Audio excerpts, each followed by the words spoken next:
Welcome, everybody.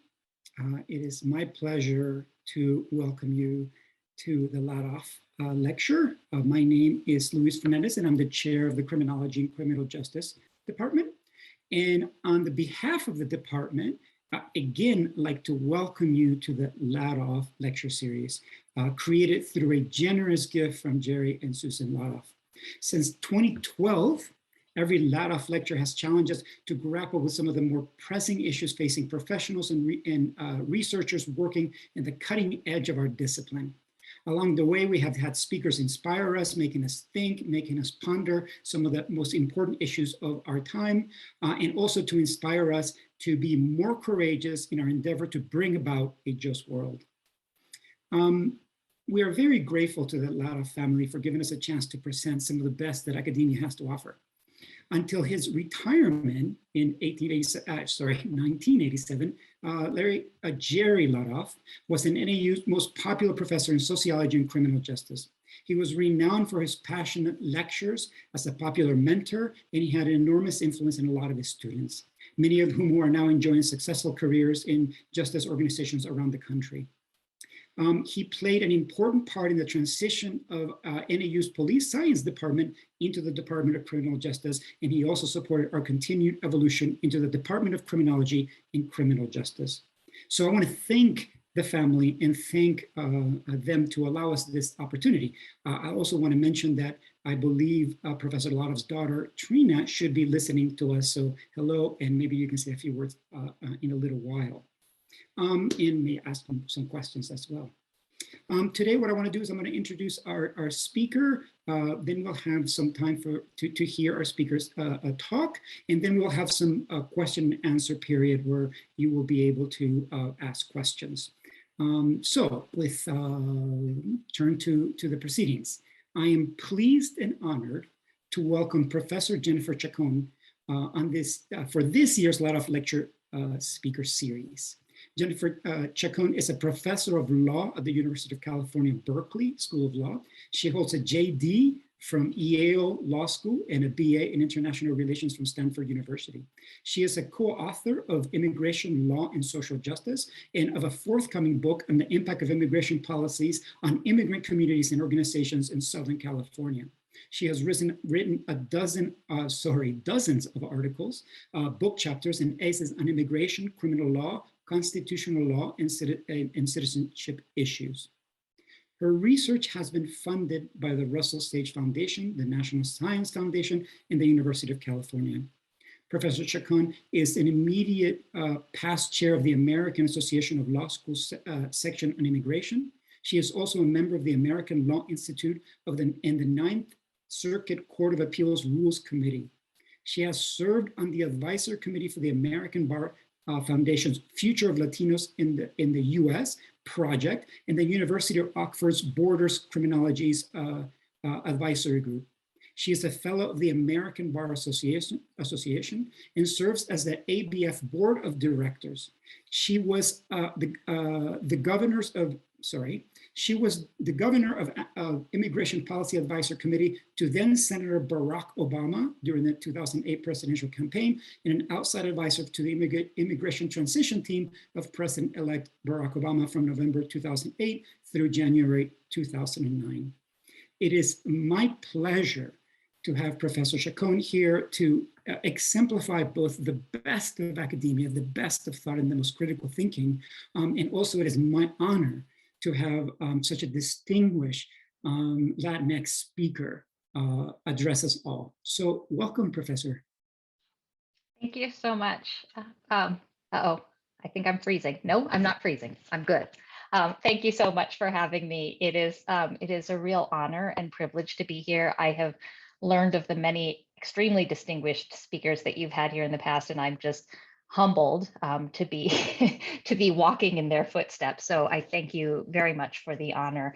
I want to thank the Department of Criminology and Criminal Justice for the invitation, Professor Ladhoff and his family for the generous funding for this Speaker Series, and also Dr. Robert Scher and Dr. Nancy Wonders for all of their logistical efforts in getting me through the front door and into the speaker's chair today.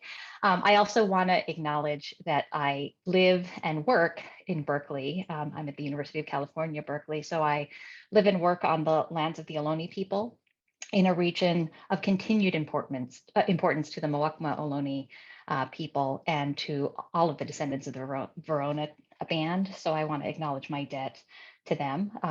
Their land, in essence, it undergirds the work that I do.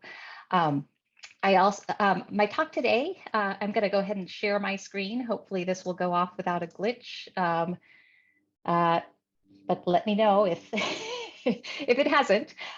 Today, what I wanted to talk to you about was policing the borders of citizenship. I should acknowledge that some of the research that I'll be talking about, and in particular, some of the interviews that I hope to touch on at the end of the talk, are drawn from work that was funded by the National Science Foundation and the Russell Sage Foundation.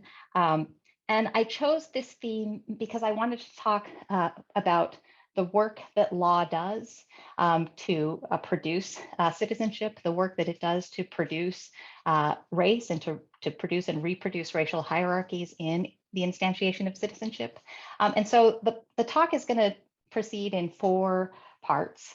I want to start by just providing some broad, sweeping historical background about US citizenship law, focusing on some key moments, and that's sort of formal citizenship law, and think about the role that race played in formal citizenship law. I then want to transition to talking about federal immigration policing. So the way that immigration law is policed in the US, and in particular, the way that law governs the role of race in the policing of immigration in the United States.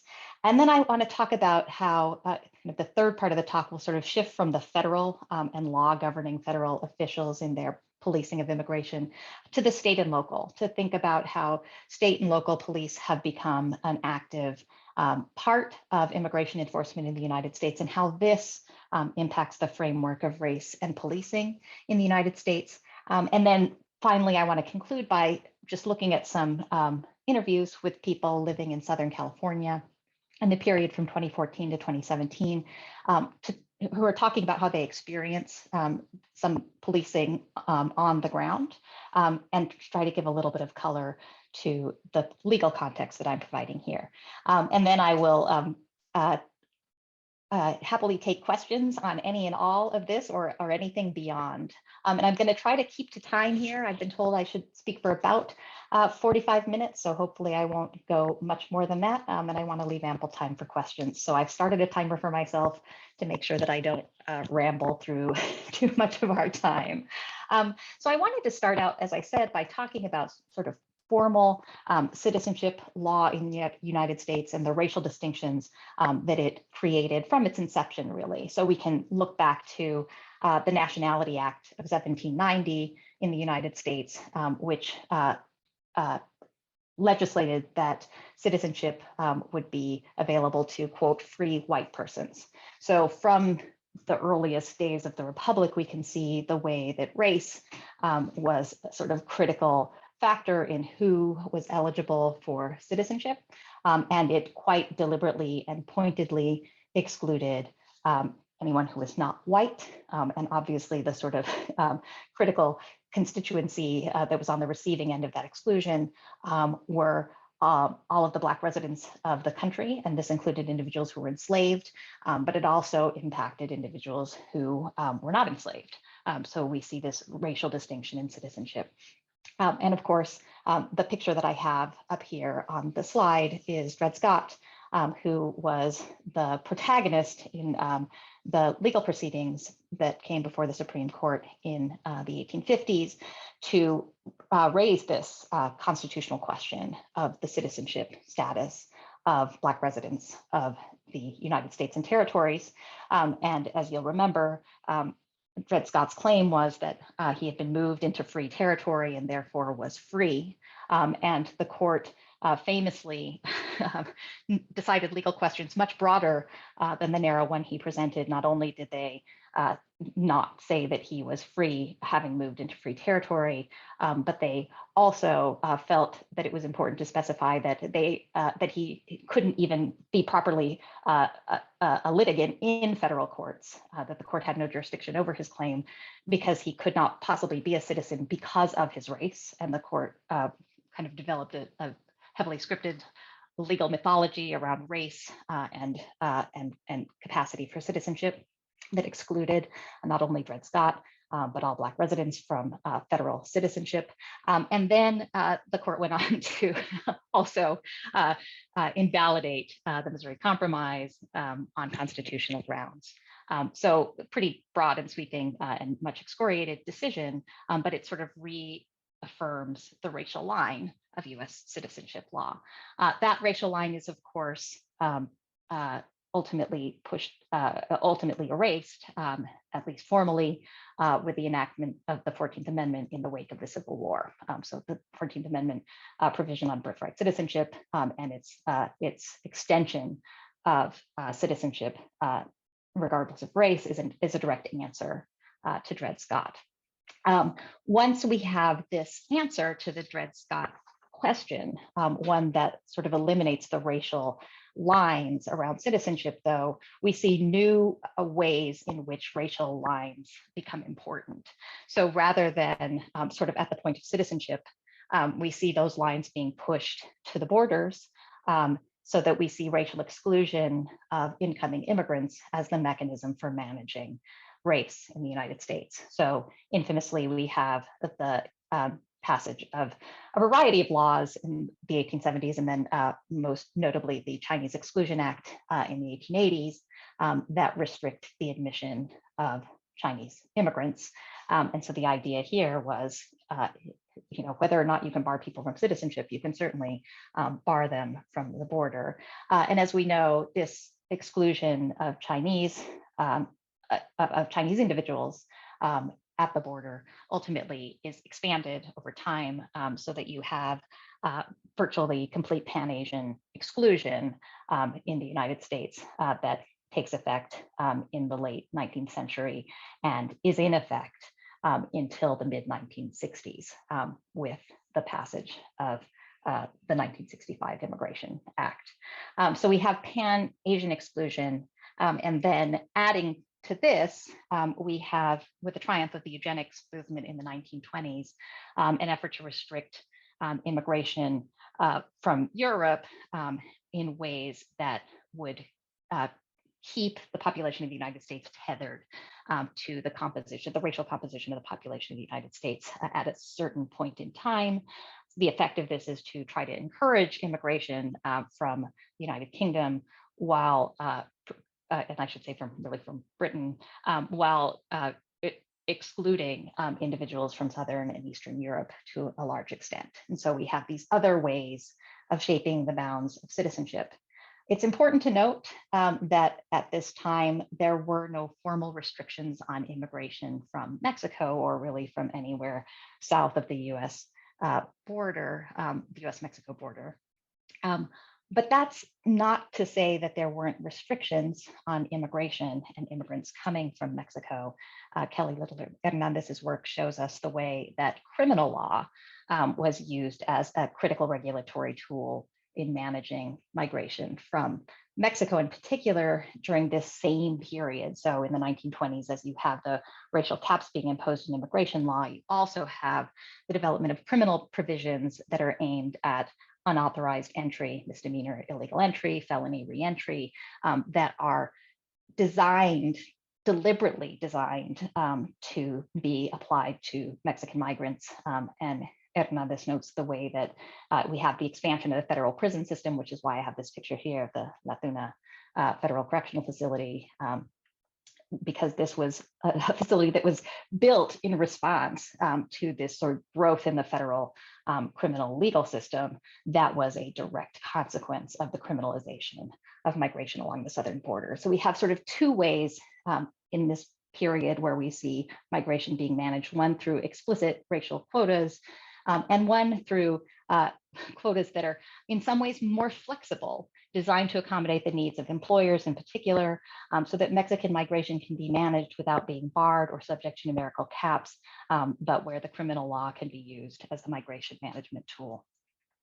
With the enactment of a new immigration law in 1965, we have this iconic picture of Lyndon B. Johnson signing the Immigration Act of 1965. We have the elimination of formal quotas, formal national origin quotas. So we get a system of immigration law that is formally equal in the sense that all nations have equal access to the various visa categories that are created under the law.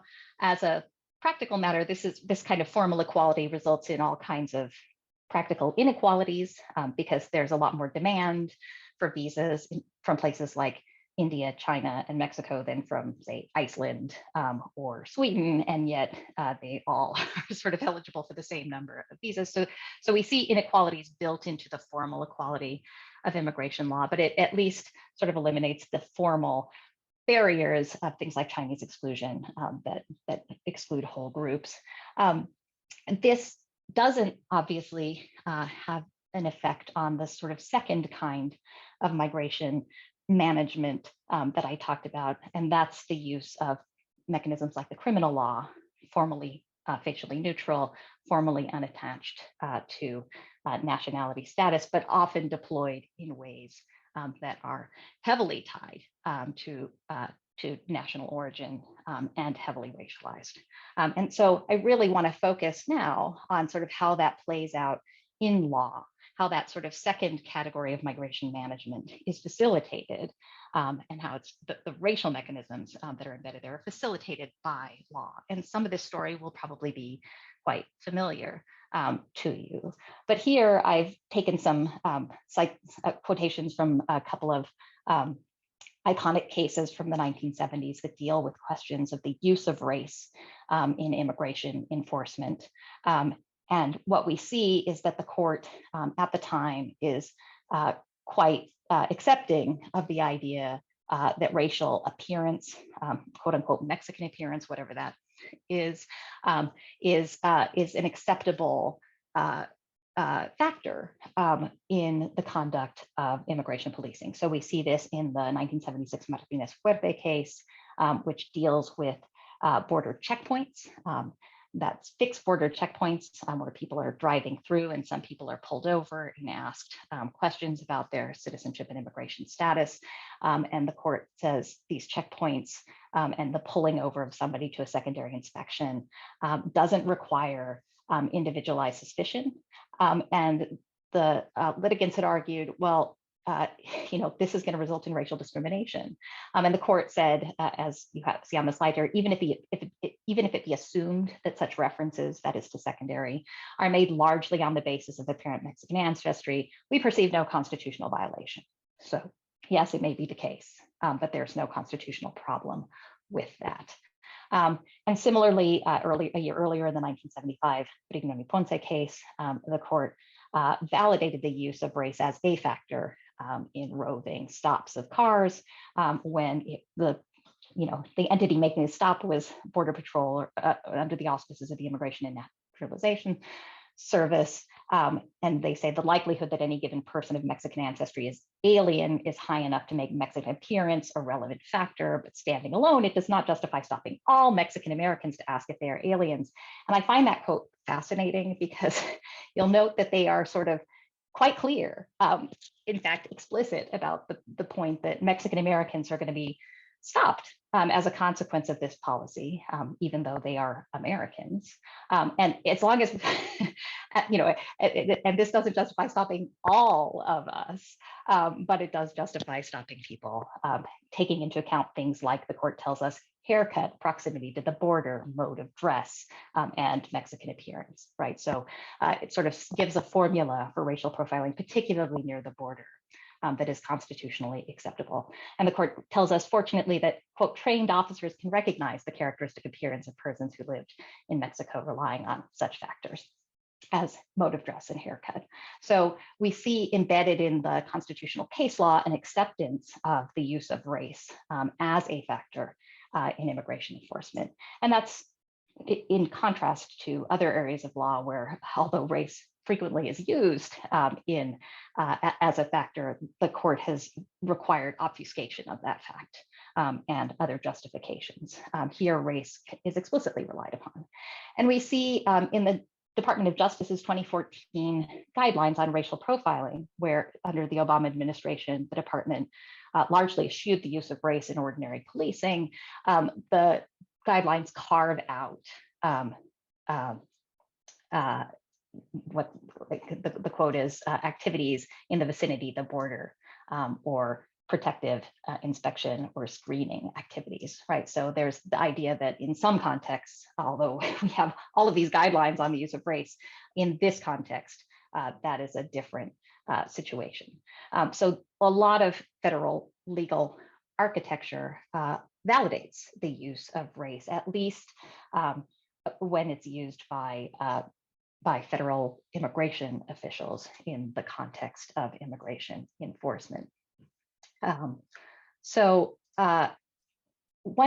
kind of recent development that's worth noting in this context is that Department of Homeland Security Secretary Mayorkas issued a memoranda in September of this year with guidelines for the enforcement of civil immigration law. And I've extracted some interesting language from those guidelines. He says that the integrity of our work at the department depends on their sort of good use of discretion. They say a non-citizen's race, religion, gender, sexual orientation, or gender identity, national origin, or political association shall never be factors in deciding to take an enforcement action.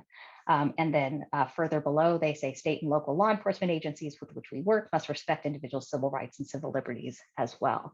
So this is a sort of a move away from blanket statements that generally and blithely tolerate the use of race in immigration enforcement.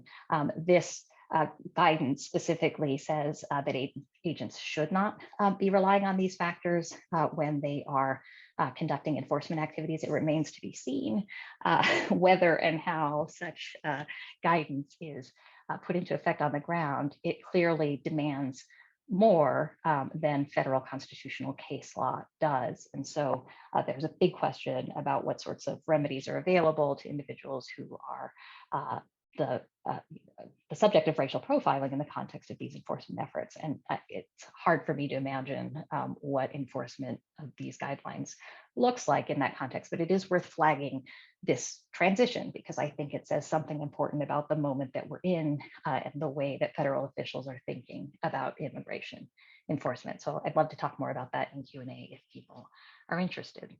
But as I said, constitutional case law permits the use of race.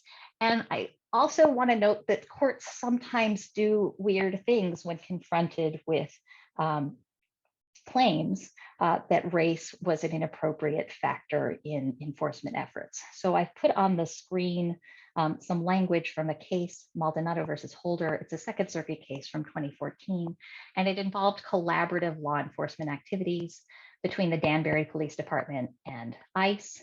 In this case, the Danbury Police Department did the frontline work. So they went to a day labor site, disguised in plain clothes, essentially, pretended that they were hiring day laborers. They're predominantly Ecuadorian day laborers at this site. And then once they had them in the truck, drove them directly to ICE for enforcement. And so the arguments that petitioners made included the fact that the site and the individuals had been selected on the basis of their race. And the court here was dismissive of that claim in a way that I found really interesting and maybe indicative of sort of failure to understand the way that race works in America. So the court notes the Danbury Police Department, quote, never targeted the city's better assimilated Brazilian immigrant population, whose day laborers congregated at a different site. This alleged disparity would seem to refute rather than suggest race-based animus. So the court, as an initial matter, suggests that unless they're targeting everybody from the Latin American diaspora, this couldn't possibly be race discrimination. And then it goes on, in any event, the argument conflates race, which is the only possible basis for this sort of Fourth Amendment claim, with ethnicity and national origin. So in that sentence, the court is saying race-based discrimination would be a problem if we could see it here. We don't. And race-based discrimination is distinct from discrimination on the basis of ethnicity and national origin. And so the court maintains that, that in fact, ICE needs to be able to discriminate on the basis of ethnicity and national origin. And that's not the same as race discrimination. And this is fascinating to me because in many other contexts, the court understands better that individuals can be racialized in context based on their ethnicity or national origin. We see this pretty clearly in the case of Peña Rodriguez versus Colorado. In that case, the court was dealing with an individual who was on trial, criminal trial, and one of the jurors, or two of the jurors, made disparaging comments based on the defendant's Mexican ancestry. And so there were lots of anti-Mexican comments that were made in the context of the jury deliberations, and the court had no trouble sort of understanding what was happening in those jury deliberations as race discrimination, right? So we see the language from the court that this opinion refers to the nature of the bias as racial, in keeping with our precedents. We could also think about the case of Korematsu versus the United States, which involved the internment of Japanese and Japanese Americans during World War II. The court didn't struggle over whether this was racial discrimination because it didn't involve everybody from Asia, right? They were quite clear that this was racial discrimination, that the Japanese populations at issue were racialized in this context. They found the racial discrimination to be acceptable, as we know in that case, but they didn't have any trouble seeing it as racial discrimination. So it's interesting to see in the immigration context how the court sometimes struggles to understand race in immigration enforcement. And it makes it harder for litigants to raise claims of racial bias in that context. And I think that's really important to note. The final thing to say about the Maldonado case, because I think it's pretty indicative of a lot of reasoning by various courts in dealing with these kinds of claims, is that the court ultimately says, you know, it's really important for ICE to be able to profile on the basis of ethnicity, national origin, because that's what's necessary to protect immigrants, right? So you can see the quote here, such a rule that the petitioners were arguing for, which would prevent consideration of national origin and ethnicity. Such a rule would in effect require ICE to stop only the specific individuals it already knows are here illegally, and render egregious and therefore forbidden ICE raids on sweatshops, forced brothels, and other settings in which illegal aliens are exploited and threatened, and much worse. So the idea here is racial discrimination is actually essential to the protection of undocumented people, which is a bit counterintuitive, as is the court's sort of horror that ICE might only be able to pursue enforcement actions against people whom they know to be present without authorization, which it does seem like should be the appropriate constraint. And yet the court says that can't possibly be the rule. So it sort of flips what we typically expect for individualized suspicion in the Fourth Amendment context on its head, and says we couldn't possibly have that. Here again, there's this interesting current development that I think speaks directly back to the Maldonado court in some ways.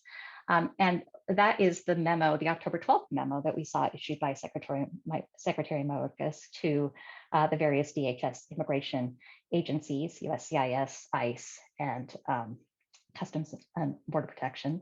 And in that memo, Mayorkas actually says, we're not doing these raids anymore. So he writes, the deployment of mass worksite operations, sometimes resulting in the simultaneous arrest of hundreds of workers, was not focused on the most pernicious aspects of our country's unauthorized employment challenge, exploitative employers. These highly visible operations misallocated enforcement resources while chilling and even serving as a tool of retaliation for worker cooperation in workplace standards investigations. So what's interesting about that is it's the mirror image of the Maldonado conception of workplace raids.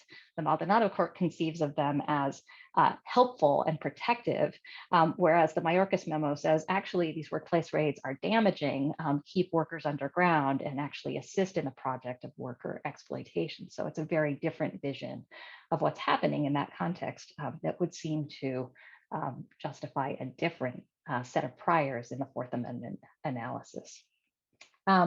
So that's federal enforcement and the way race plays out and works its way through federal immigration enforcement. I want to pivot now to think about state and local law enforcement and their role in all of this. So one way we could think about it would be quite fitting for those of you in Arizona. We can think about things like SB 1070, which tried to operationalize the use of sort of stops in the ordinary policing context as a site for asking about immigration status, right? That's one way in which federal immigration enforcement gets meted out to state and local law enforcement. And what was interesting to me in the United States versus Arizona case addressing the constitutionality of that law was that the court didn't seem to notice or mind that all of a sudden it was state and local officials who were making judgments based on their own conceptions of who might or might not be undocumented, presumably including factors like race and dress and proximity to the border, in much the same way that the court endorsed in Brignone y Ponce. But what's missing in that context, of course, is that the Brignone y Ponce court stressed that immigration agents had all this training and specialized knowledge that made them very good at this.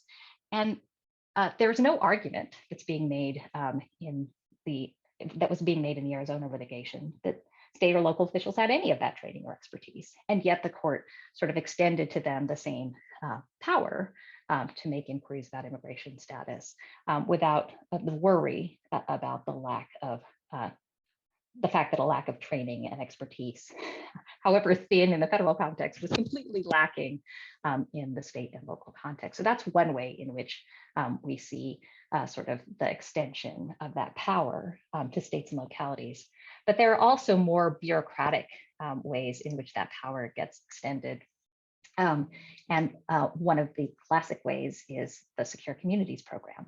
So the slide I have up here now is your tax dollars at work, because this was actually created by Immigration and Customs Enforcement to show how the Secure Community program worked. And essentially what it does is it means that anybody who is subject to arrest by state or local law enforcement has their fingerprints taken, and they've long had those fingerprints run through an FBI database to see if there were federal crimes for which the person was a person of interest.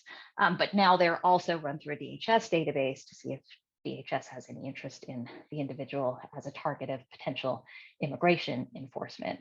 And so this is a program that was initiated in the final months of the second term of President George W. Bush, but was largely rolled out under the Obama administration and was fully rolled out nationally by 2013. So was then operational in all jurisdictions in the United States. So anywhere you were, if you were arrested by a state or local law enforcement agent, those fingerprints then went to DHS, and DHS then had the option to request, to submit a detainer requesting that an individual continue to be detained pending DHS's ability to assume custody of them. So individuals were sometimes detained beyond the period that they would have been detained under state or local law because ICE had submitted a detainer requesting that they be held. There was a lot of litigation around this and some very successful Fourth Amendment litigation that suggested that if the state or local agency had no legal basis for detaining someone, then a mere request from DHS did not provide the necessary cause to continue those detentions. And so detainers have, as a consequence, seen a significant decrease in use nationally as a result of this litigation. But it's sort of an important part of the fabric of cooperation between states and localities and federal immigration enforcement. Some states and localities were more enthusiastic about this cooperation than others. And so we then saw sort of a patchwork of responses from states and local governments about how to deal with secure communities and other requests for immigration enforcement cooperation from the federal government, with states like Texas enacting regulations that made it required that all localities and local agencies within the state participate fully and robustly in federal immigration enforcement. And then on the flip side, we saw states like California enacting legislation that sought to limit, to the full extent permitted by federal law, the cooperation between state and local officials and the federal immigration enforcement agencies.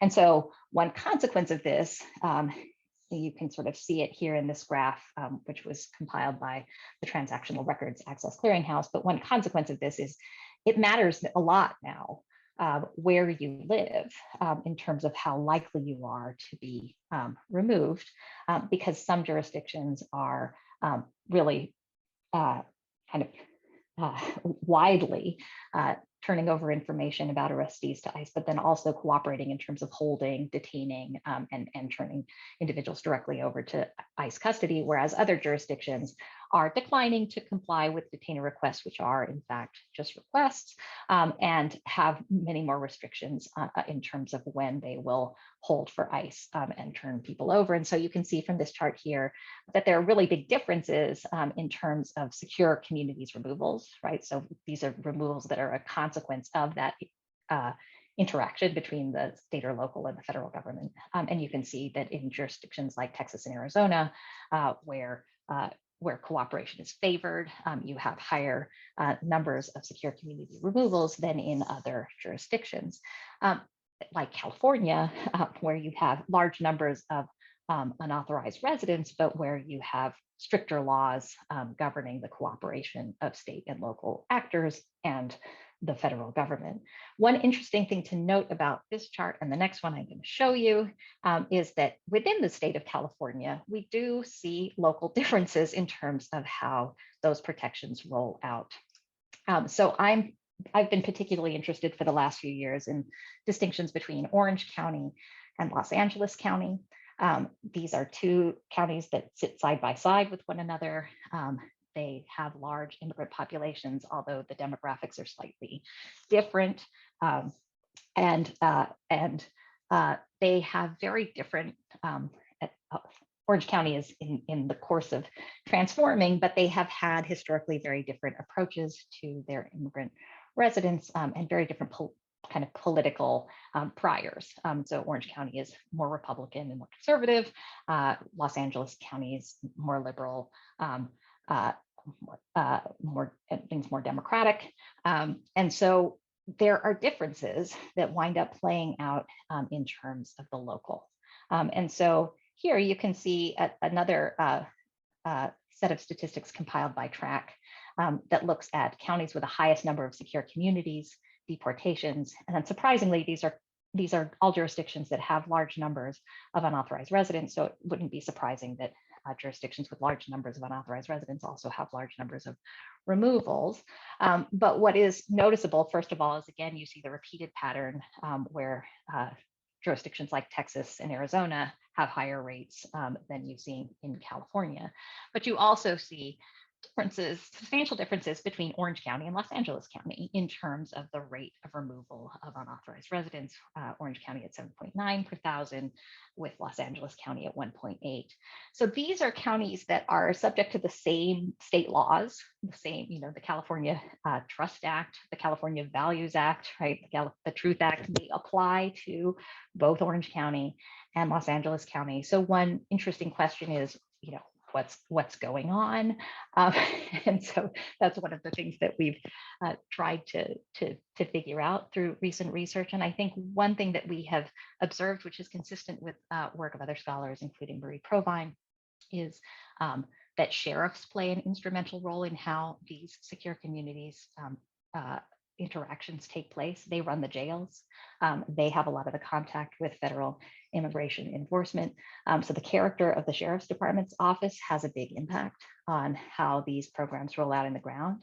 And there were real differences, political differences, between the sheriff in Los Angeles County and the sheriff in Orange County in the period at issue here. And there were also real differences in the politics of the Board of Supervisors of Orange County and the Board of Supervisors in LA County in this period under analysis here, with the Board of LA County playing much more of a policing role in looking at what the Sheriff's Department was doing and pressuring decreased cooperation, whereas the Orange County Board of Supervisors actually supported maximizing immigration cooperation to the extent they could within the bounds and perhaps outside of the bounds of what state law permitted in terms of cooperation. So the political differences of the two counties, notwithstanding the same legal architecture that governs these interactions, results in really different pictures on the ground.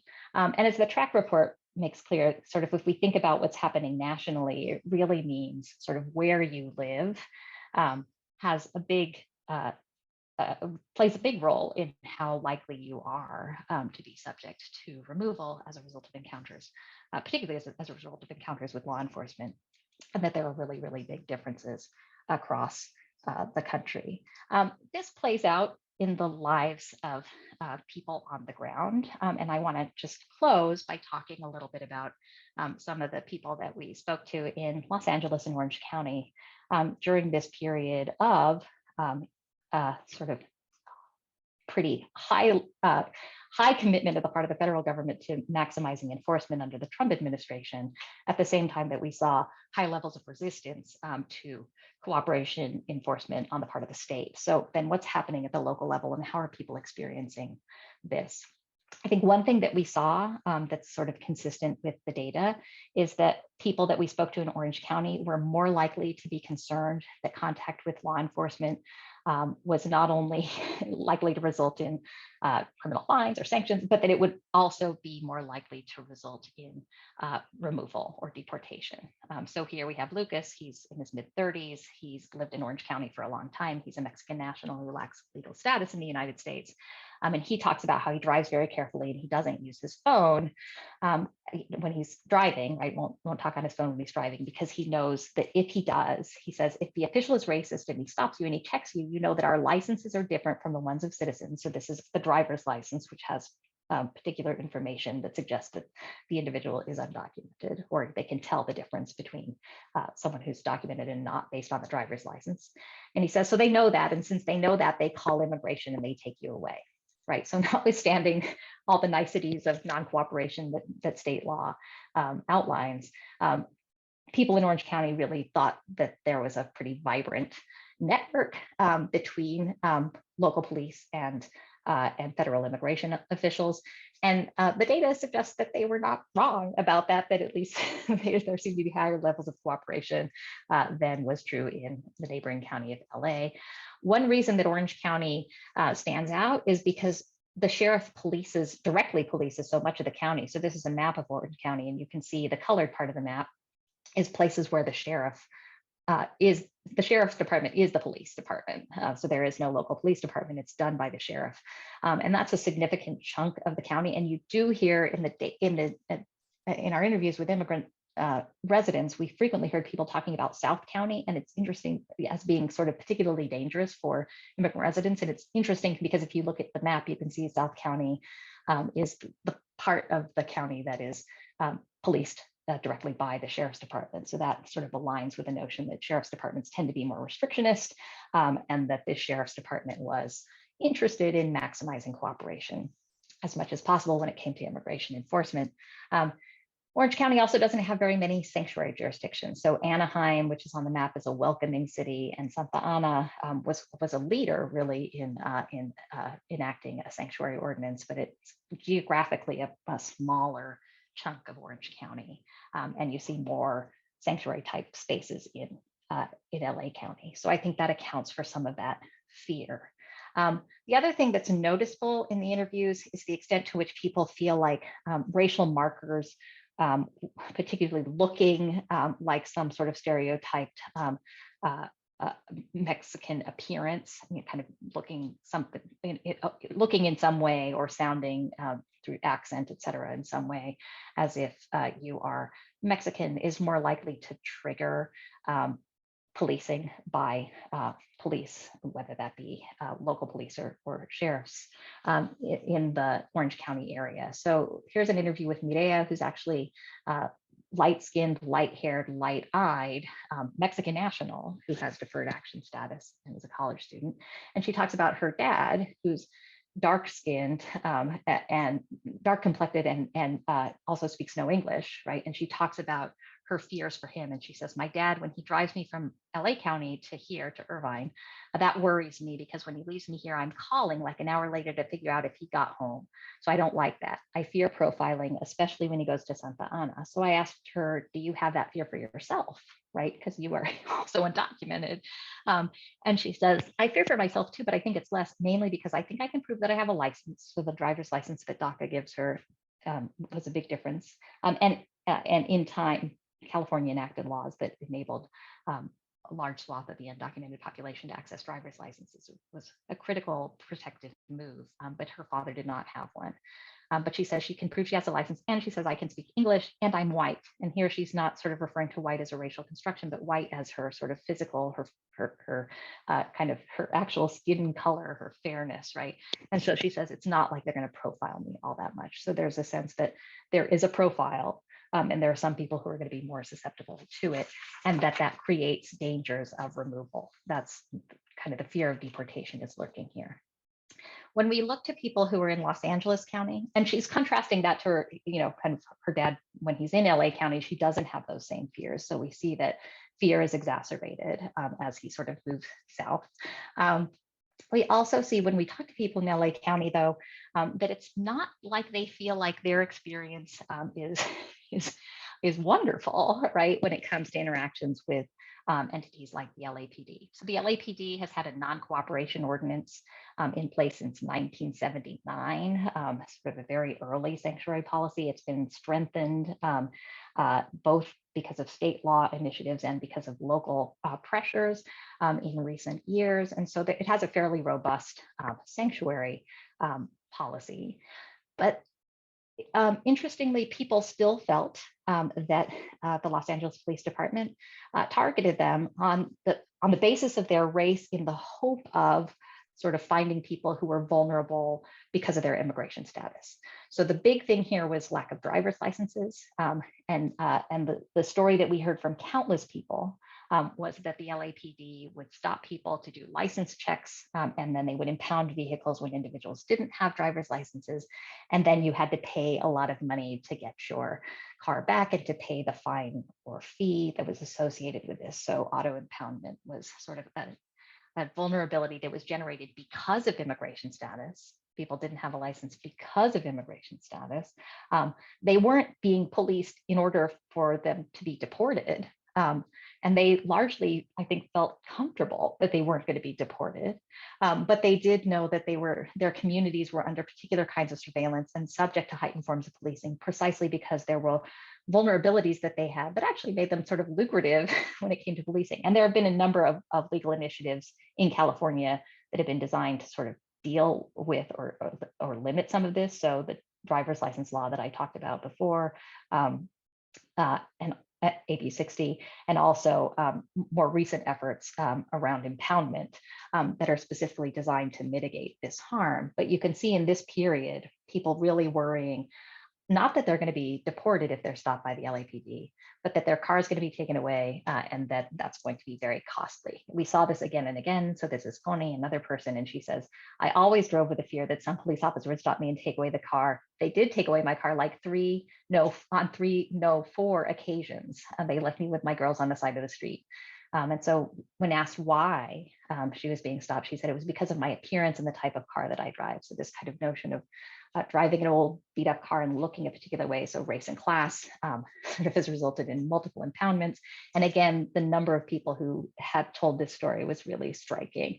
At one point, one of our graduate student researchers was interviewing somebody and interviewing someone who worked in an immigrant serving organization. And while she was conducting the interview, the person got a panicked call because someone's car had been impounded at that very moment. So it was something that we saw again and again. And when we ask people why or how they were targeted, like Connie, they focused on their appearance, and they focused on the sort of the nature of their vehicles.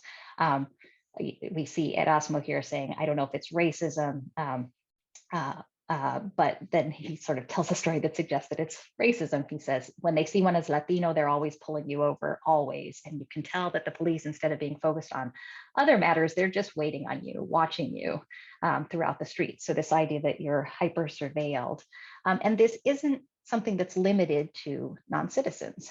So here we have somebody who's actually works in labor organizing in Santa Ana, is Mexican, of Mexican origin, but is a US citizen, is in his late 30s. And he talked about being pulled over when he was on his bike.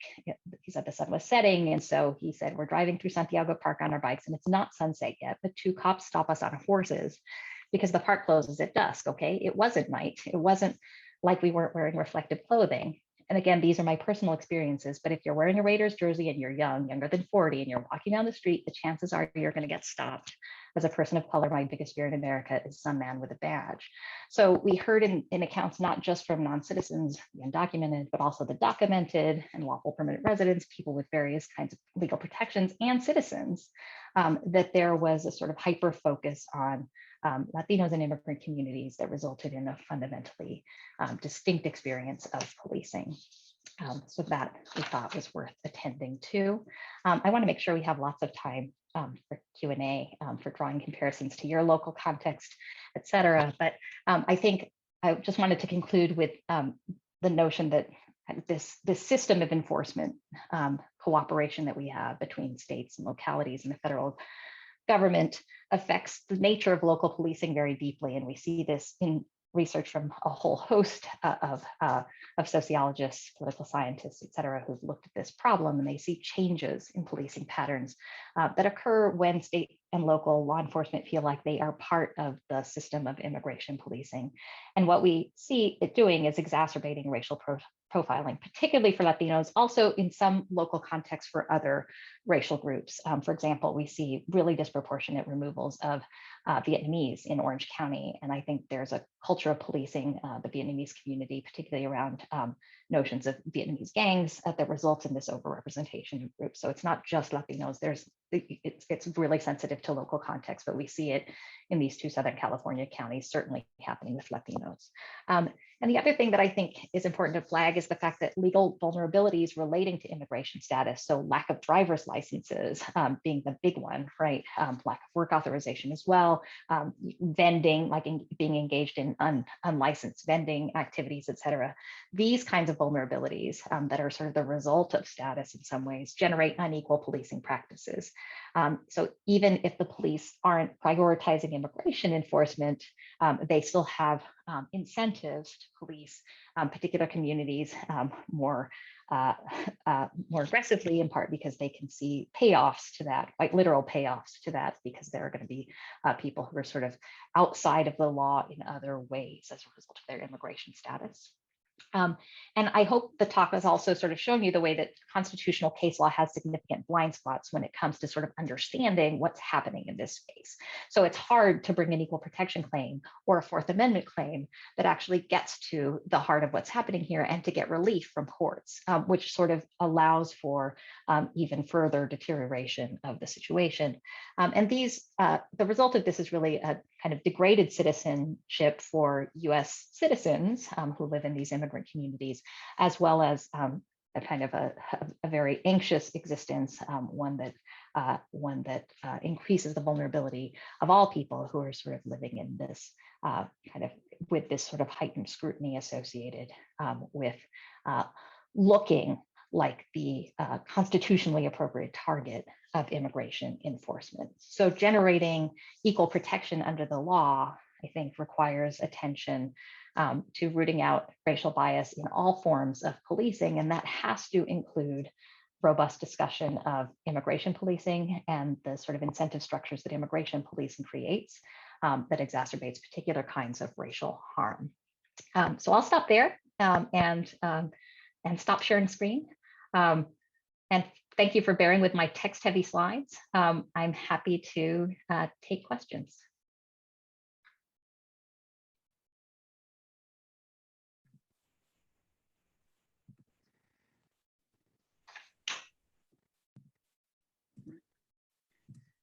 Okay, thank you so much. My name is Ryan Fries-Beatty. I'm a lecturer here at NAU in the Criminology Criminal Justice Department.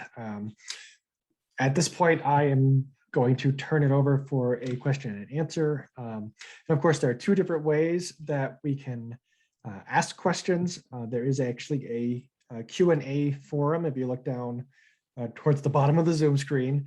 So that's an option to enter a question, and we'll be looking through that. And I know that I've been chatting with a couple of faculty members who also have some questions as well. So I'll probably bring some of those on earlier, and then also audience members, if you would like to either put a question in the Q&A chat, or you can also press the raise your hand button and we can have questions asked live. So we'll be looking at that as well. So I think I will go ahead and start it. So I had one that came in. And so first of all, thank you so much for your presentation. Thanks. Really fascinating topic, a lot of good information, particularly relevant in the state of Arizona, of course. Even, I find it interesting because I moved here recently from New Hampshire, which is also a border state, although it's on the complete opposite end of the country. And so even in that context, we've had some of these questions about the role of Border Patrol, because New Hampshire, of course, the entire state is within 100 miles right. of an international border, which kind of gives Border Patrol free rein to do whatever they want within the state. So that has been sort of a sticking point among people in the state. And there have, of course, been several incidents where they have stopped people on highways and things like that and set up checkpoints just on major highways. Right. Anyway, so to just sort of open up the questions, could you perhaps describe some of the strategies for challenging the way that the borders are policed and the way that citizenship is policed and the way that you described? Yeah, so I mean, one path is through litigation, right? And we've seen that in a variety of cases. So you're in Arizona. So one example would be the litigation that was brought against SB 1070. So when Arizona decided that it was going to empower and even require its officials to ask for forms of identification, relating to citizenship and immigration status, if they felt, if they had reason to believe that the person was undocumented, that obviously spurred litigation, and the litigation was successful in many dimensions, right? There were many aspects of the Arizona law which the court found to be preempted, so they never went into effect portions of the law dealing with the criminalization of unauthorized work, with the criminalization of failure to to register as an immigration matter under federal law. Those provisions were struck down as preempted. So preemption is one sort of pre-implementation tool that can be used, right? You say, actually, this is the domain of the federal government. The state shouldn't be getting involved. So we saw that used with some success in the Arizona context. And we also saw the limits of litigation, I think, in the Arizona context, right? In the sense that there, with the provision dealing kind of the heart of the law in some ways, right? The provision dealing with the ability of state and local law enforcement, or the requirement on state and local law enforcement to ask for ID. The court said, oh, that's fine, right? They're conducting an otherwise lawful stop, and within the context of an otherwise lawful stop, they can ask whatever they want. And that might include inquiries about citizenship and immigration status. And so unless we see patterns, which of course later courts did see, this was being used in racialized ways, then we don't have any reason to sort of intervene at this stage. So one problem of litigation that highlights is that sometimes a law has to go into effect and a lot of people have to be harmed by it before a court is in a position to intervene. And this Supreme Court it would probably take a lot of harm before they would feel like they needed to intervene. So litigation is a possibility, but it's a difficult one. And I would say it's an increasingly difficult one, given changes in the composition of the court. And we could see that in cases like Department of Homeland Security versus Regents, which was the challenge to the Trump administration's rescission of deferred action for childhood arrivals. So we saw that litigants ultimately did prevail in that case on the grounds that the Administrative Procedures Act had been violated because they failed to take into account the interest of the parties, and that they failed to give sufficient reasons for the revocation. So they won sort of on that narrow technical ground, but they lost on, I think, the important claim that there had been discrimination, that equal protection was at issue, right? Because we remember that the president and many members of his administration had made overtly anti-Mexican and anti-Central American statements. So we had evidence of explicit racism, right? That was there. That's an important thing to have when you're making an equal protection claim. We had that. And you also had statistical evidence that overwhelmingly the people who would be harmed by the rescission of DACA were Mexican and Central American, right? So the same group that's been the target of this overtly racist rhetoric will also be the group that is most harmed by the rescission of the law. And it seems like those are the kinds of factors that under cases like Arlington Heights give you at least the basis for going forward with an equal protection challenge. And we saw 8 justices not interested in an equal protection challenge in that context. And that, I think, is consistent with what we saw as a court sort of hands-off take to religious discrimination in the travel ban case, Trump versus Hawaii. And so it's really hard to get this court exorcised about discrimination, racial discrimination, particularly if it's racial discrimination against someone other than white people. I think it's different in the other context, but so that makes it hard to engage in litigation. So that means then you have to be looking for other kinds of strategies. So one was, when you have sympathetic state and local governments, right, doing advocacy to try to decrease cooperation wherever that's possible. And that's what you saw certainly in California, where you saw advocates turn to Sacramento and to the state legislature to say, how can we limit cooperation within the bounds of what federal law requires, right? We have to do what federal law requires, but is there space to work here? And similarly at the local level, right? What can we do to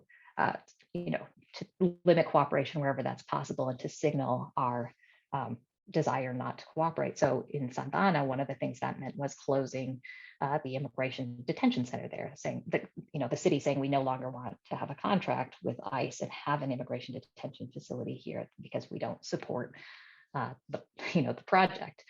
So that kind of resistance, can play out successfully. That works both ways, right? We also saw that kind of advocacy in Texas resulting in the sort of opposite effect, right, where cities like Austin and El Cenizo wanted to enact immigrant protective ordinances, and at the state level, there was advocacy that successfully resulted in the state clamping down on those entities and saying you can't be immigrant protective. In Texas, you have to sort of cooperate to the fullest extent possible with federal immigration enforcement efforts. So that's again why local context feels really different in different places. I don't know if you wanted me to take, I see some questions in the Q&A. Oh yeah, no, I can forward those to you. I think Louise also had a couple of questions. So yeah, if I could bring, we could bring Louise back. Yeah. Back to, there we go. We have a lot of questions, so I'll try to keep this brief. I really have seriously about 10 questions that I want to ask, but the argument that I heard was really a good argument, was how race is constituted in the law itself from the very beginning. At the very beginning, it's constituting and producing and reproducing racial practices, and then that gets absorbed again in the law and produced and shifting and changing, right? You didn't have time to really go through the whole thing, but this is lots of good scholarship has been done in that. And then you brought us up to a particular moment where race and ethnicity begin to start slipping with each other. They're sometimes the same, sometimes they're different. When it's useful, it goes in this direction, when it's not. So that's interesting. But I'm wondering if you've been thinking about, ways that the police engage in such a ways that they even avoid the ethnicity aspect, while the ethnicity is actually quite inscribed in the law. For example, here in SB 1070, when we had to do with all of that, we had where the police officers had the right to stop you if you were dressed like an undocumented person, which of course is right back to a lot of the stuff that you were talking about, which is like, well, what does that even mean? But what I noticed is in your talk is that now it shifts to dress, which is different than looks Mexican, right? So it's like, oh, that's interesting. So I'm wondering if you think that's another tactic to the reascribing of ethnicity through clothing. And I'm just wondering what your thoughts are. And then I'll get off because there's lots of good people that have good questions. Yeah, so I mean, I think that definitely is happening. And so and I think it's not only that it's happening, it's that the law actively encourages that move. Right. So we can think about the Brignoni Ponce case, the 1975 case, which actually involved Brignoni Ponce was Puerto Rican, which I think makes the case even more interesting, right? Because the court is expounding that trained agents have the capacity to sort of use ethnicity in order to recognize who's undocumented, and they're talking about a case where a U.S. citizen was the target of the profiling, right? So that shows the whole, the difficulty of the project of using race in this context. But as you said, what the court says in that case is, you can rely on apparent Mexican ancestry, but you can't just rely on that. There needs to be something else. So it has to be sort of apparent Mexican ancestry plus, right? And then they say things like car, right? Proximity to the border, mode of dress, haircut. So they then say, these are things that you can use. And so that they signal to factors that are permissible and that are not race, right? In their view, right? Their additive can be added to race. So then if you shift to a different context where they're not supposed to be using race and they're using things like haircut or mode of dress or proximity to the border or car, those things are not race, right? The court has already told us that they're additive to, they're not actually race themselves. And so we can see the way that becomes a workaround that allows officers to engage in discriminatory conduct and then cite to factors that are not race, when in fact what they are doing is engaging in practices targeting racialized features,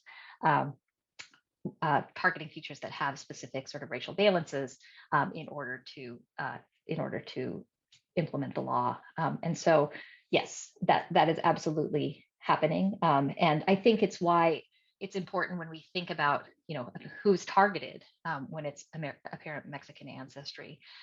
It has class dimensions, right? And it has dimensions that sort of make it even more brutal for people who have indigenous roots, and so sort of manifest physically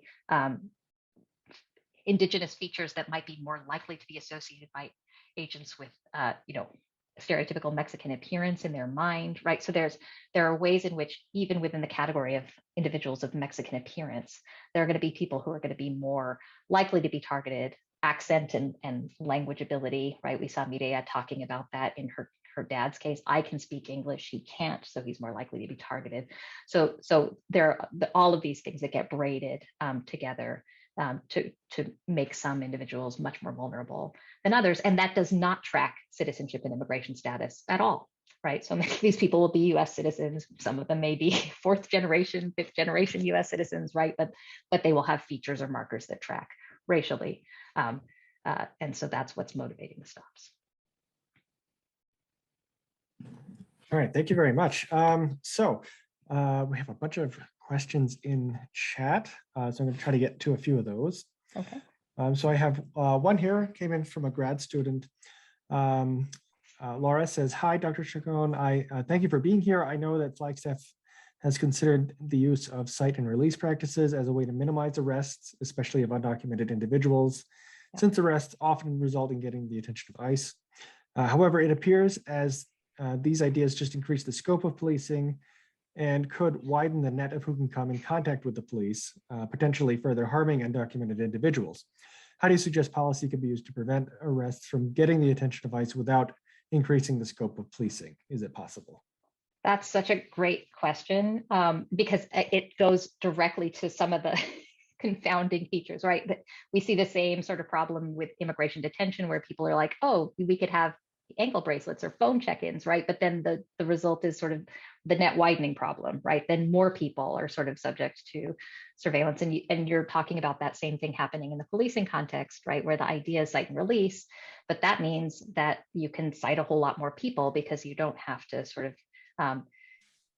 use jail resources in order to cope with the flow, right? So then you're going to have more people who are sort of subject to these citations, which, as we know, are sort of, for some people, depending on ability to pay, et cetera, right, can become a significant entry point, and lead to much higher levels of interaction with the criminal legal system. So yes, right, that's a problem. So then what's the solution? I think, interestingly, for me, when I'm thinking about this, I'm thinking that a lot of the solutions are the same solutions that we see when we think about overcriminalization and mass incarceration, right? And those solutions are less, right? Less things being criminalized, less police, less resources for policing, diversion of police resources to non-carceral entities and structures like educators or public health officials, right? And so I think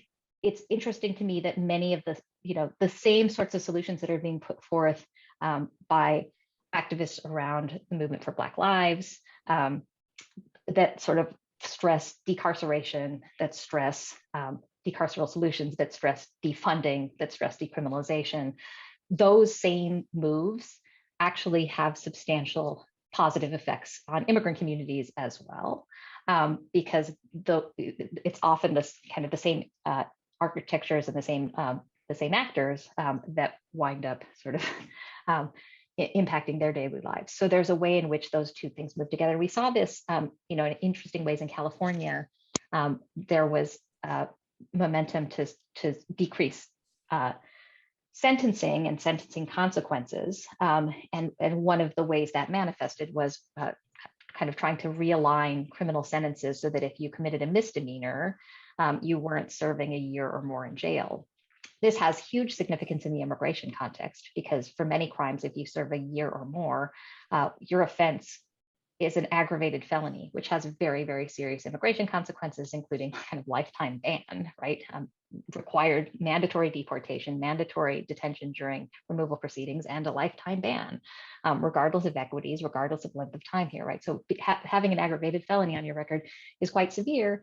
And in many cases, you could get an aggravated felony from a misdemeanor conviction because of the way that misdemeanors were punished in California. And so there was sort of alignment between people who were seeking lower sentences, particularly for misdemeanors, and immigrant justice organizers who said, if we can decrease the length of that sentence, right, it will also have big payoff on the immigration side. And so I think I see similar synergies in thinking about policing.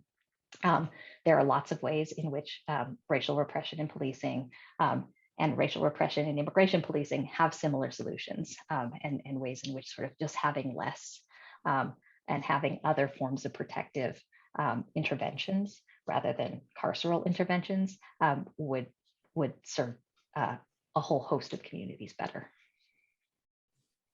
Great, thank you so much.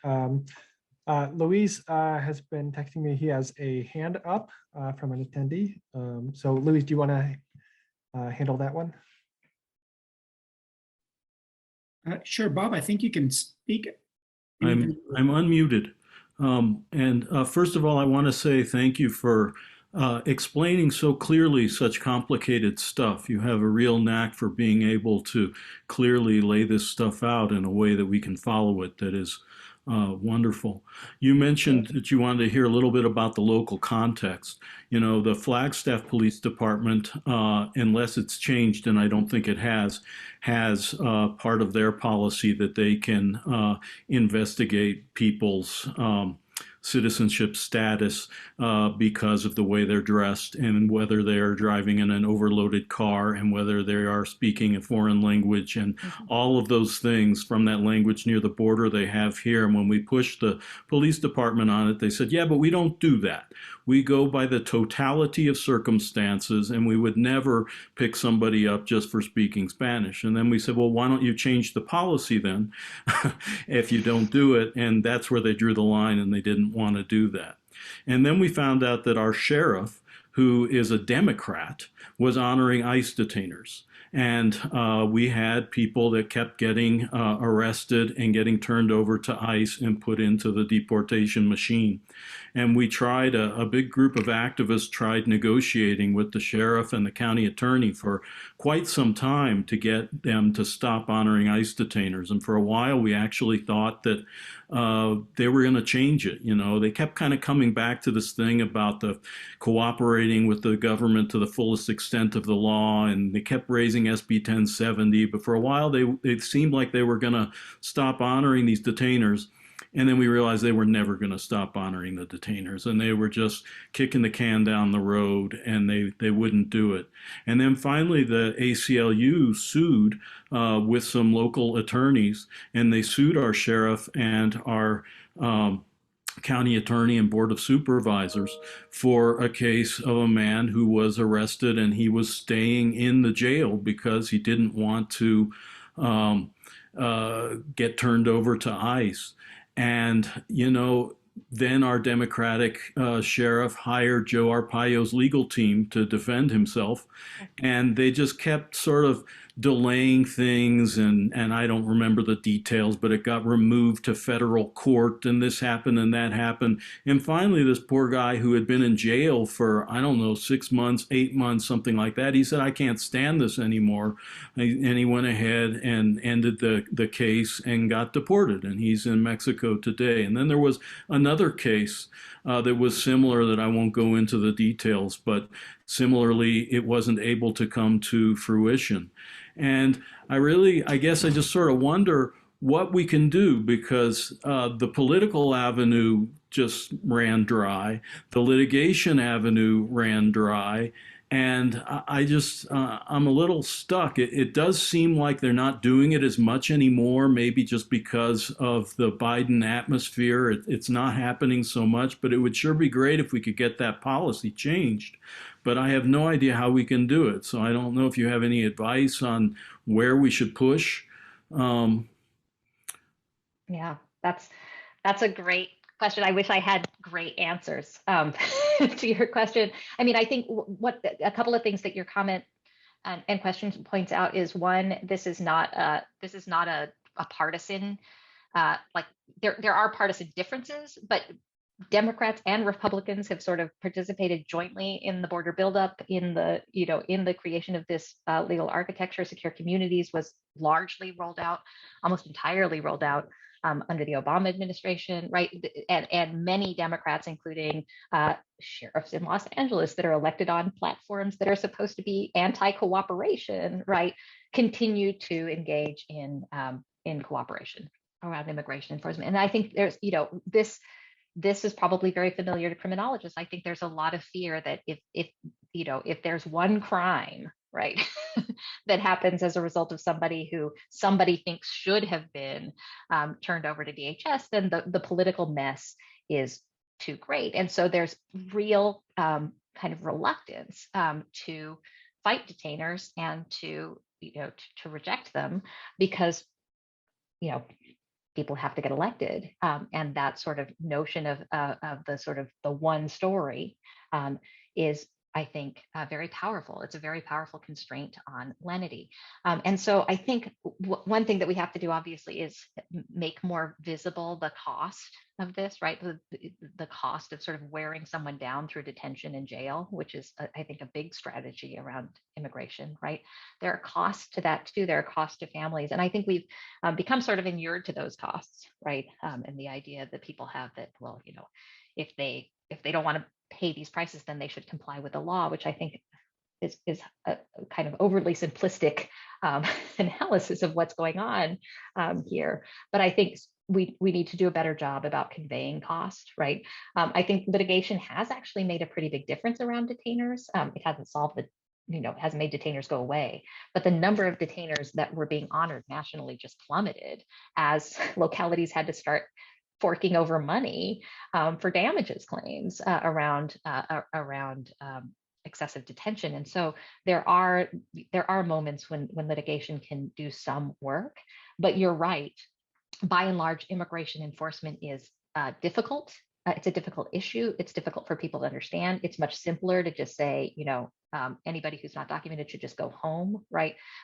Those kinds of clear and wrong narratives are much easier to convey in some ways. And so it's sometimes very difficult to get the public mobilized. And it takes things like family separation, right? Where we did see sort of a significant national public outcry against a Trump administration policy that just seemed viscerally wrong. And yet at the same time, we're comfortable deporting people in ways that separate families every day. Why is that, right?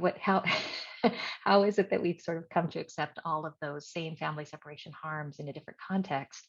And it has, I think, a lot to do with the way stories are being framed in the national media, the way that much as, fear of crime has been stoked, fear of immigration has been stoked, and fear of immigrants as criminal have been stoked. And it makes reform difficult. And so I don't have a great answer for you, except to say people pushing at the local level have made big strides. So keep focusing on the local, even if it doesn't seem like it's moving. Litigation comes in handy now and then, but ultimately it is about sort of changing minds on an issue where some people are very committed, and most of them are very committed to a restrictionist policy, and then most people are not really paying attention. It's hard to get people involved and people to become aware of the nature of the harms. COVID was another moment where I think people sort of focused on the issue, right? When it became clear that everyone who was doing essential work, huge numbers of people who were doing essential work, were also undocumented and left out of every kind of relief program and left subject to kind of left out of the healthcare system, right? And yet expected to sort of bear the weight of meat packing and poultry processing and and food production and delivery. So I think there are those moments when we just have to sort of make the harms more salient and retell the story of what it means to belong and to contribute, and de-simplify that message. Thank you very much. Your answers are so thorough. You're obviously incredibly knowledgeable about this, and that what a great opportunity to talk to you about these issues. So I have another question here I'd like to pose from this posted anonymously, and it says, have you found that immigrants, particularly those that are undocumented, have increased vulnerability when it comes to criminal victimization? If so, do you think that this is the result of class, immigration status, or a combination of both? And what crimes do you find that they are most vulnerable of being victimized by? So that's a great question. And I don't have the data at fingertips. I think, I can say that sort of, if I'm sort of thinking about synthesizing metadata, it seems pretty clear that being undocumented does leave people vulnerable to criminal activity. And that runs the gamut, right? There are lots of stories about people being targeted because of lack of access to banks, right? So, many undocumented people will be targeted because people think they're more likely to have large amounts of cash. They're more likely to be paid in cash because they're being paid under the table, and then less likely to be banked than people who have documentation. And so that becomes, and so there are lots of stories nationally about undocumented communities being targeted for robbery and other sort of violent forms of theft as a consequence of their lack of access to documentation and to banking. So that's one. I think domestic violence is another, where people feel like they can't come forward and report because if they do come forward and report, then loved ones, including loved ones who may be principal supporters of the family, are vulnerable to removal, or they themselves are vulnerable to removal, right? So if the consequence of coming forward to report domestic violence is losing a loved one to permanent removal, that may be something that that a person's not really willing to bear or countenance, and it may be that they themselves, and we've seen this repeatedly, individuals who are victims of domestic violence are often charged with crimes as a consequence of mutual combat, et cetera, and that becomes another problem for individuals who are undocumented, right? It renders them vulnerable to removal. It's something that I think ICE under the new administration has really been thinking about and focused on, because it is a complicated issue. So there's domestic violence, there are kind of crimes, robbery type of crimes, and then of course, and I think this is endemic, wage theft and exposure to substandard working conditions, violations of federal labor laws, et cetera, right? Because again, you have a very vulnerable working population. And the Mayorkas memo on workplace raids, I think, acknowledged the ways in which undocumented status leaves people more vulnerable. And one tool to counteract that would be to give U visas to people who report employers who are engaged in wage theft or engaged in kind of OSHA violations writ large, right? So there are tools you can use, but ultimately, at the end of the day, the vulnerability is created by the undocumented status itself. And so you can tinker with that, and you can give tools like U visas, and you can give, you can ensure people that they won't be removed if they come forward to report crimes. And that really is, I think, a lot of the impetus behind sanctuary jurisdictions, right? To build that trust between law enforcement and the communities they police.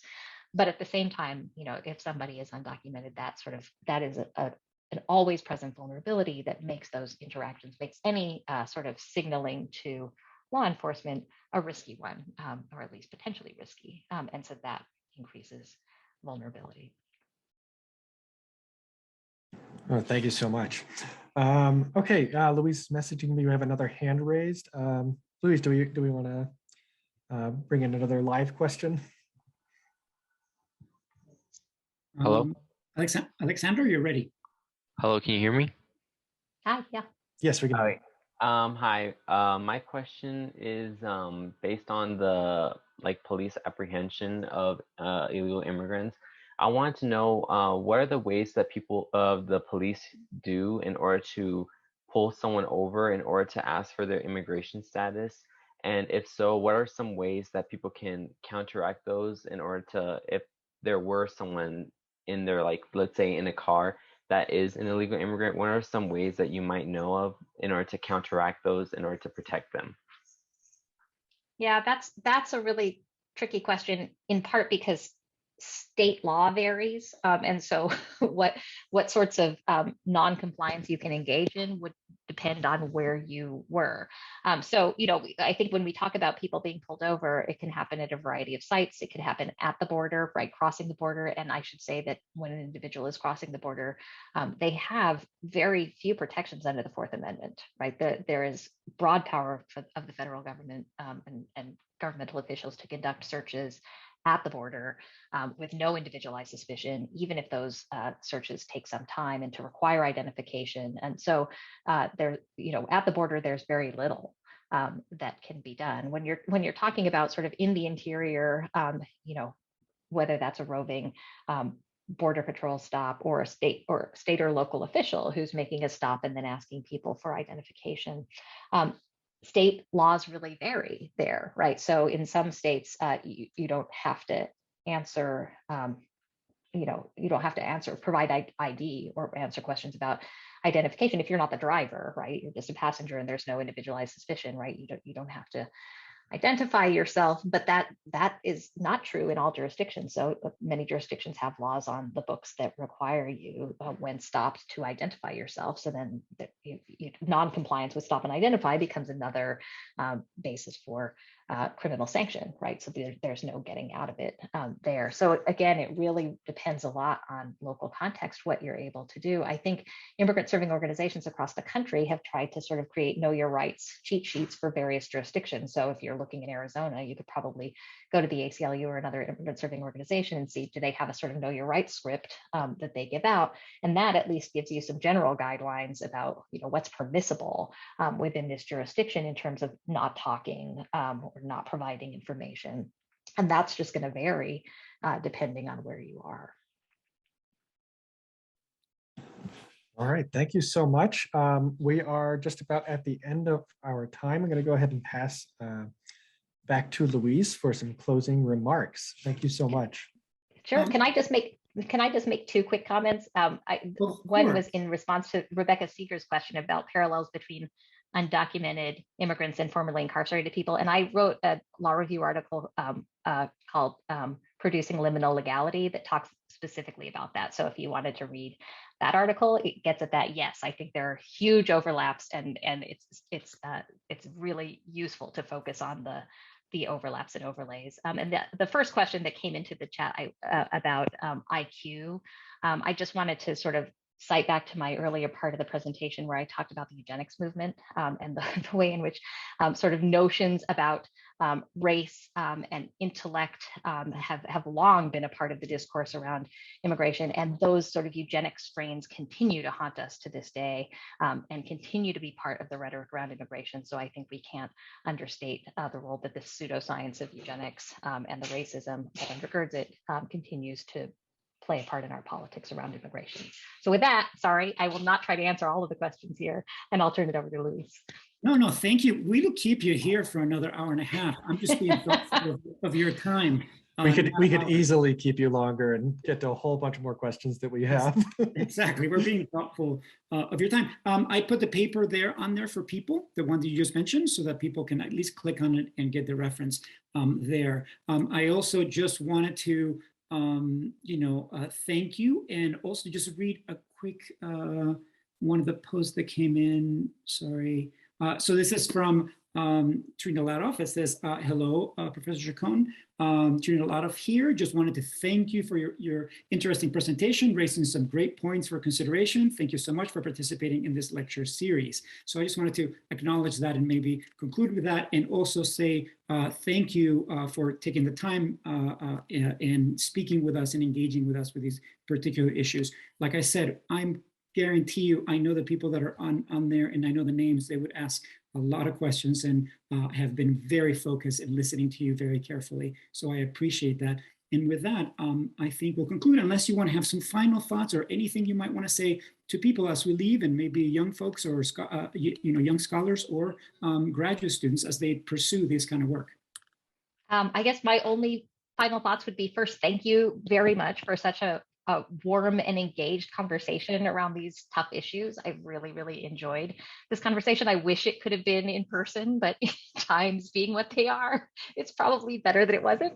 And also just to encourage young scholars, particularly those who are sort of working in this area, kind of the overlap of criminal and immigration law, constitutional law, to always feel free to reach out if they have questions or if they just want to share some of their work, because I look forward to citing it. Okay, thank you. So with that, we'll finish our evening. If you can stay on for a second, Professor, and thank you, everybody. Have a great evening.